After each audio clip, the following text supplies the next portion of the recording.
കൂടുതൽ നികുതി ഭാരം ഇന്ത്യക്ക് മേൽ അടിച്ചേൽപ്പിക്കും എന്നുള്ള ഒരു ഭീഷണിയും ട്രംപ് ഈ വൈകിയ അവസരത്തിലും തരുന്നുണ്ട്. അപ്പോഴാണ് ഒരു വല്യേട്ടൻ്റെ റോളിൽ പുടിൻ പറയുന്നത് ചൈനയെയും ഇന്ത്യയെയും ആ രീതിയിലുള്ള വിരട്ടലും കൊണ്ട് ഇങ്ങോട്ട് വന്നിട്ട് കാര്യമില്ല. കാരണം ഈ രണ്ട് രാജ്യങ്ങൾക്കും അവരുടെ ചരിത്രം തന്നെയാണ്, അവരുടെ പിന്തുണ, അവരുടെ പിൻബലം ഇത് തന്നെയാണ്. കാര്യം ഈ പറഞ്ഞ പരിപാടികളെല്ലാം അതിജീവിച്ച് വന്ന രണ്ട് രാഷ്ട്രങ്ങളാണ്, അതിൻ്റെ നേതാക്കളാണ്.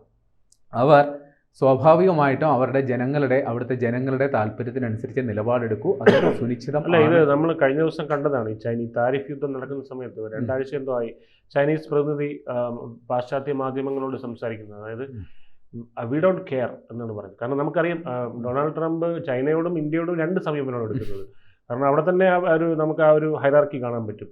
ചൈനയോട് കുറച്ചും കൂടെ മയമുണ്ട്, ഇന്ത്യയിലോട് ഒട്ടും മയമില്ല ആ ഒരു രീതിയിൽ. കാരണം ആ ഒരു രീതിയിൽ അത് നമ്മൾ പ്രതീക്ഷിക്കേണ്ടതാണ് ആ തട്ട്. പക്ഷേ ഇവിടെ ആ ചൈനീസ് പ്രതിനിധി പറഞ്ഞൊരു കാര്യമാണ് വളരെ ശ്രദ്ധേയം. 5000 വർഷത്തെ പാരമ്പര്യമാണ് എൻ്റെ രാജ്യത്തിനുള്ളത്, 257 വർഷത്തിൻ്റെ പാരമ്പര്യമുള്ള രാജ്യം എന്നെ ഇങ്ങോട്ട് പഠിപ്പിക്കാൻ വരണ്ട എന്നാണ് പറയുന്നത്. അപ്പോൾ അങ്ങനെ അത് പറയുമ്പോൾ വ്യക്തമാണ്. കാരണം നമ്മൾ ഇന്ത്യക്കാർക്കും പറയാം, ഡച്ചിനെ അതിജീവിച്ചു, പോർച്ചുഗീസിനെ അതിജീവിച്ചു, സൂര്യൻ അസ്തമിക്കാത്ത സാമ്രാജ്യം എന്ന് പറഞ്ഞു കിടന്ന് ബ്രിട്ടനെയും നമ്മൾ അതിജീവിച്ചു. അപ്പോൾ പിന്നെ അതിനപ്പുറമൊന്നും അല്ലല്ലോ, വലുതല്ലല്ലോ ഈ അമേരിക്ക എന്നുള്ളതാണ്.